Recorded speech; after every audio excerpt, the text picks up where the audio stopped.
அப்படிப்பட்ட முருகனவன் ரொம்ப ரொம்ப சின்னவனா சுவாமி.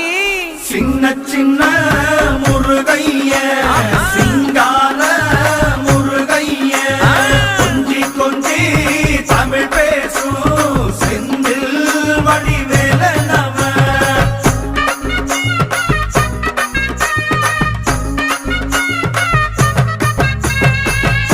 தமிழ் செல்வன் என்பார், சத்குணசீலன் என்பார், மயூர வாகனன் என்பார், மருதமலை ஆண்டவன் என்பார், சென்னிமலை சுவாமி என்பார், சிவன்மலை வேலா என்பார், ஞானபடி வேலன் என்பார், வேலாயுத சுவாமி என்பார், தேவாதி தேவன் என்பார், ஸ்கந்த குரு என்பார், அவ்வையிடம் ஆசி பெற்றவனாம், அப்பனுக்கே பாடம் சொன்னவனா, கார்த்திகை பெண்ணிடம்